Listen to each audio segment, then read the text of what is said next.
Praise the lord. Good morning. ప్రభువైన యేసుక్రీస్తు శుభనామంలో మీ అందరికీ వందనములు. చిన్న ప్రార్థనతో ఈరోజు దేవుని వాగ్దానాన్ని స్వతంత్రించుకుందామా? పరిశుద్ధుడైన మా తండ్రి, నీ ఘనమైన శ్రేష్టమైన నామాన్ని బట్టి వందనాలు చెల్లిస్తున్నాం ప్రభువా. ఈ ఉదయకాల సమయంలో నీ సన్నిధిలో ఉండే భాగ్యం మాకు ఇచ్చినందుకే వందనాలు తండ్రి. మీరు మాట్లాడే దేవుడు నాయన, మా అందరితో మాట్లాడండి, మా హృదయాల్ని దర్శించండి. మా ఒక్కొక్కరికి మీ జ్ఞాన హృదయం ఇచ్చి నీ చిత్తం చేయటానికి కృపనివ్వమని యేసు నామములో ప్రార్థిస్తున్నాము తండ్రి. ఆమేన్. ఈరోజు దేవుని వాగ్దానము కీర్తనల గ్రంథము 138వ అధ్యాయము 8వ వచనం. యెహోవా నా పక్షమున కార్యము సఫలము చేయును. Psalms chapter 138:8. The Lord will perfect that which concerneth me. దేవుడిచ్చినటువంటి అద్భుతమైన వాగ్దానం మనందరి జీవితంలో నెరవేర్చబడును గాక. ఆమెన్. ఉదయకాల సమయంలో ఈ వాక్యం వింటున్నటువంటి మీలో ఎంతమంది బాధపడుతున్నారండి?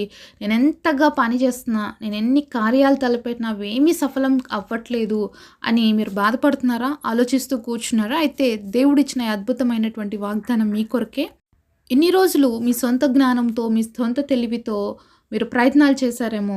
అయితే ఈరోజు దేవుడితో కలిసి ప్రయత్నం చేయండి. దేవుణ్ణి అడగండి, దేవా నువ్వు నా పక్షంగా ఉండి కార్యం సఫలం చేస్తానని ప్రామిస్ చేసావు కదా, నాకు ఈ వాగ్దానము నెరవేర్చు ప్రవ్వా అని చెప్పి దేవుణ్ణి అడిగినప్పుడు తప్పకుండా నెరవేరుస్తాడండి దేవుడు. దేవుడు మన పక్షంగా ఉండగా మనకి విరోధి ఎవరు అని దేవుడు వాక్యం సెలవిస్తుంది కదా. అయితే దేవుడు మన పక్షంగా ఉంటే మన కార్యాలని అడ్డుకునే వాళ్ళు ఎవరండి? దేవుడు మన పక్షంగా ఉన్నప్పుడు కార్యం జరగకుండా ఎలాగ ఆగిపోతుంది? కాబట్టి దేవుడు మన పక్షంగా ఉన్నప్పుడు తప్పకుండా ప్రతి విషయంలో మనకి సఫలత అనేది దేవుడే ఇస్తాడు. అయితే దేవుడితో కలిసి మనం నడుచుకోవాలి, దేవుడితో కలిసి ప్రయత్నం చేయాలి. ఏ పని చేసినా ఆయన పర్మిషన్తో చేసినప్పుడు తప్పకుండా మనకి కార్యములు అనేవి జరుగుతాయి. బైబిల్లో అనేక మంది వ్యక్తి జీవితాలలో మనం చూసినప్పుడు వాళ్ళు ఇది జరగదు, ఇది అసంభవము అనుకునే ఎన్నో పరిస్థితుల్లో వాళ్ళ జీవితంలో దేవుడే ముందుండి కార్యాలు సఫలం చేసి వాళ్ళకి విజయం ఇచ్చాడు. ఒకసారి మనము ఆదికాండము 24వ అధ్యాయము 2-3 వచనాలు చూద్దాము.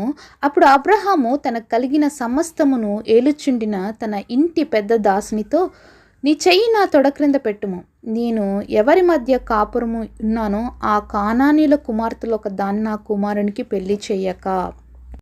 ఇక్కడ అబ్రహాము తన ఇంటి అంతట్లో మరి ముఖ్యమైనటువంటి దాసుడు, పెద్ద దాసుడు, మరి అతనితో ప్రామిస్ చేయమని చెప్తున్నాడు అనమాట. ఏమని అంటే, నా కుమారుడికి ఈ కానాను స్త్రీలతో వివాహం చేయొద్దు, నువ్వు నా స్వదేశానికి వెళ్ళి మరి మా యొక్క ఊరిలో ఉన్నటువంటి ఒక స్త్రీని నా కుమారుడికి తీసుకొని రా, వాళ్ళతోనే నా కుమారుడికి పెళ్లి జరగాలి అని చెప్పేసి మరి అబ్రహాం ప్రామిస్ చేయించుకోవడానికి ఇక్కడ ఎలీజర్ని అడుగుతూ ఉన్నాడు. అయితే వారిద్దరి మధ్యలో ఎంత సంభాషణ జరుగుతుంది. అప్పుడు ఎలీజర్ అంటాడు, ఒకవేళ నేను వెళ్ళిన ఆ స్థలంలో వాళ్ళ కుమార్తెని ఇక్కడికి పంపించమంటే నేను ఏం చేయాలి అంటే, మరి 7వ వచనంలో చివరిలో ఒక మాట చూసినట్లయితే, నాతో చెప్పిన పరలోకపు దేవుడగు యెహోవా తన దూతను నీకు ముందుగా పంపును, అక్కడి నుండి నీవు నా కుమారునికి భార్యను తీసుకుని వచ్చేదవు. ఇక్కడ అబ్రహాము ఎంత ఖచ్చితంగా మరి ఎలీజర్తో చెప్తున్నాడంటే, మరి దేవుడు నాకు ఆల్రెడీ చెప్తున్నాడు, నీకంటే ముందుగా తన దూతల్ని పంపించి మరి నీ కార్యం తప్పకుండా దేవుడే సఫలం చేస్తాడు, అలాగే ఆ దేశంలో ఉన్నటువంటి స్త్రీను తప్పకుండా నా కుమారుడి కోసం తీసుకొస్తావు అని చెప్పేసి ఇక్కడ మాట్లాడుతున్నట్లుగా చూస్తూ ఉన్నాం. ఒకసారి ఆలోచించండి, మన యొక్క బంధువుల దగ్గరికి, మన ఇంట్లో ఉన్న దాసులను, అసలు మనం చాలా రోజులైపోయింది వాళ్ళతో రిలేషన్ లేకుండానో, చాలా రోజుల తర్వాత మన ఇంట్లో ఎవరైనా తెలిసిన వాళ్ళని పంపిస్తేనే మరి ఎవరు ఒప్పుకోవడానికి సిద్ధపడరు. ఎందుకంటే ఇక్కడ అబ్రహాము చాలా దూర ప్రాంతంలో ఉన్నాడు, వాళ్ళ బంధువులు చాలా దూర ప్రాంతంలో ఉన్నారు. ఎందుకంటే అబ్రహాం దేవుడు రమ్మన్న స్థలానికి అన్నీ విడిచిపెట్టి వచ్చేసాడు. కానీ అబ్రహాంకి మాత్రం ఒక విశ్వాసం ఉంది, దేవుడు తప్పకుండా నా కుమారుడు కోసం కార్యం చేస్తాడు, నా కోసం దేవుడు ఏ కార్యమైనా చేయగలడని విశ్వాసంతోనే తన యొక్క దాసుని వెళ్ళమని చెప్తాడు. అయితే ఈ దాసుడు మరి ప్రయాణం అయిపోయిన తర్వాత ఒక నీళ్ళ బావి దగ్గరకు వచ్చి తన యొక్క వంటలన్నిటికీ కూడా అలసట తీర్చుకోవడానికి మోకరింపజేస్తాడు. అయితే అక్కడ ఈ యొక్క దాసుడు దేవుడికి ఈ విధంగా ప్రార్థన చేస్తాడు. ఇదే అధ్యాయంలో 12వ వచనంలో చివరి భాగం చూసినట్లయితే, అబ్రహాము దేవుడవైన యెహోవా నేను వచ్చిన కార్యమును త్వరలో సఫలము చేసి నా యజమానుడగు అబ్రహాం మీద అనుగ్రహము చూపుము. ఎప్పుడైతే ఆ ఊర్లోకి ఎంటర్ అయినాడో ఇక్కడ ఎలియేజర్ దేవుడితో చేసిన ప్రార్థన, నా యజమానుడికి దేవుడవైన యెహోవా, నేను వచ్చిన కార్యాన్ని నువ్వే త్వరపెట్టి సహాయం చెయ్యి, సఫలం చెయ్యి, నా యజమానుడి పైన నీ అనుగ్రహం చూపించు అని ప్రార్థన చేస్తుండగానే మరి ఆ యొక్క నీళ్లు చేదుకోవడానికి ఒక అమ్మాయి వస్తుంది. చాలా చూడడానికి చాలా చక్కగా ఉంటుంది. అయితే మరి ఇతని మనసులో ఏమనుకుంటాడంటే, నాకు నీళ్ళు అని అడిగితే ఆ స్త్రీ ఏం చెప్పాలి అంటే, నాకు నీళ్ళు ఇవ్వడమే కాకుండా నా వంటలకు కూడా నీళ్ళు పెట్టాలి ప్రభువా, అలా మనసులో అనుకుంటాడు. అదే విధంగా రెబెకా మాట్లాడుతుంది. ఎంత అద్భుతం కదా. ఇదే అధ్యాయంలో 40వ వచనంలో చూసినట్లయితే చివరగా చూద్దాము. యెహోవా నీతో కూడా తన దూతను పంపి నీ ప్రయాణము సఫలము చేయును గనుక నీవు నా వంశస్థుల్లో నా తండ్రి ఇంటి నుండి నా కుమారునికి భార్యను తీసుకుని వచ్చేదవు.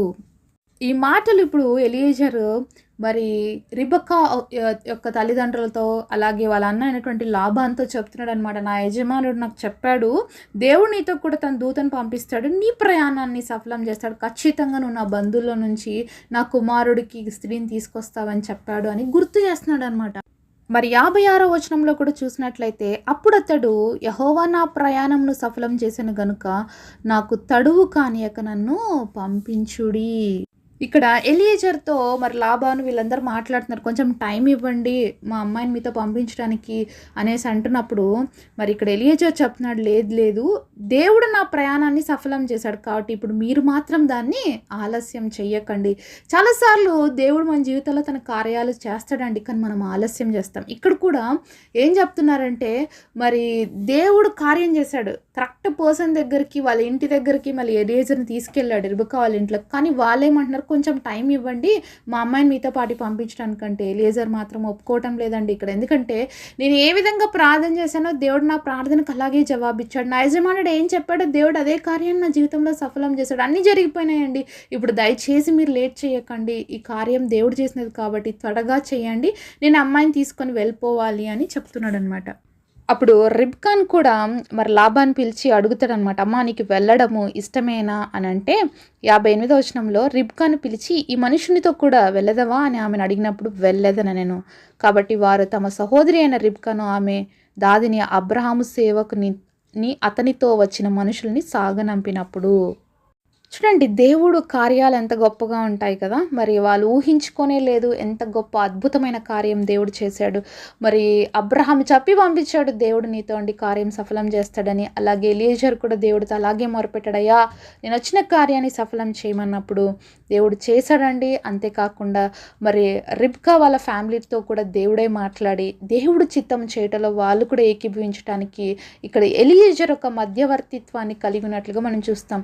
అనేక సార్లు మనం మన వివాహ విషయాల్లో మధ్యవర్తుల్ని పెట్టుకుంటాం, అవిశ్వాసుల్ని, దేవుడిని ఎరగని వాళ్ళని, అంతేకాకోకుండా నమ్మకస్తుల్ని కాకుండా మనకి ఎవరిని తోచితే అలాంటి వాళ్ళని, దేవుడితో సంప్రదింపులు లేకపోకుండా మన ఇష్టానుసారంగా చాలాసార్లు ప్రయత్నాలు చేస్తాం కాబట్టి మన జీవితాల్లో విఫలమైపోతుంటాం. కాబట్టి ఇక్కడ ఎలియేజర్ లాంటి వ్యక్తులు మనకి చాలా అవసరం అండి. ఇక్కడ ఎలియేజర్ అబ్రహాం పంపించేశాడని డైరెక్ట్గా వెళ్ళిపోలేదు, కానీ ఎప్పుడైతే ఆ ప్రాంతంలోకి వచ్చాడో ప్రార్థించడం మొదలుపెట్టాడు. ప్రార్థనతో తన ప్రయాణం అనేది సాగడం జరిగింది. ఆ యొక్క ప్రార్థన ఫలితాన్ని చూసినప్పుడు ఆ సాక్ష్యాన్ని కూడా అక్కడ రిబ్కా వాళ్ళ ఫ్యామిలీతో పంచుకున్నాడు. కాబట్టే వాళ్ళు దేవుడు కార్యాన్ని విశ్వసించారు కాబట్టి అతనితో పాటు మరి రిబ్కాని పంపించడానికి ఒప్పుకున్నారండి. అప్పటి కాలంలో మనలాగా ఫోన్ చేసి మీ వాళ్ళేనా అండి మేము పంపిస్తున్నాం మా అమ్మాయిని, ఇలాంటివి ఏం లేవు కదా.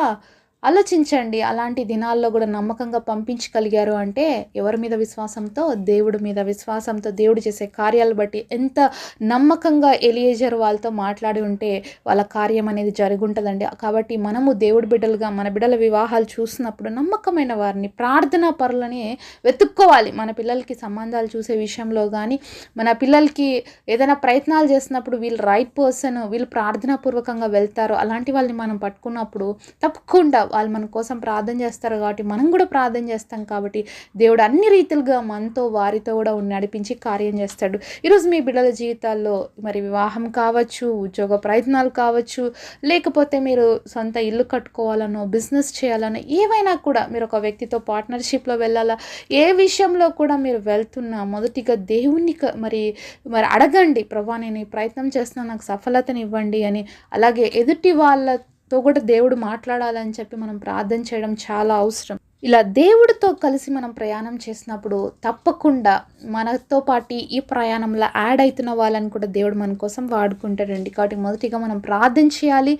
మనం ఎవరికైతే పని అప్పగిస్తున్నామో ఇది చాలా ఇంపార్టెంట్ పని అన్నప్పుడు నమ్మకస్తులైన వారికి అప్పగించాలి. దేవుడితో వారు కూడా సంబంధం ఉన్న వ్యక్తులకి మనం అప్పగించినట్లయితే తప్పకుండా మన కార్యాలు దేవుడు సఫలం చేస్తాడు.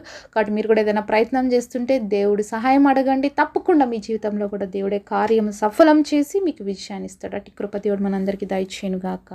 పరిశుద్ధుడైన తండ్రి, మీరు ఇచ్చిన గొప్ప వాగ్దానం మా అందరి జీవితాల్లో నెరవేర్చండి. ఆనాడు ఎలియేజరు, అబ్రహాం, ఇస్సాకు జీవితంలో నెరవేర్చిన దేవా, ఈరోజు ఎవరెవరు ఏ ప్రయత్నాల కోసం మీ వైపు చూస్తున్నారో ప్రతి ఒక్కరి కార్యం సఫలం చేయమని వాగ్దానం మా అందరి జీవితాల్లో నెరవేర్చమని యేసు నామములో ప్రార్థిస్తున్నాము తండ్రి. ఆమేన్.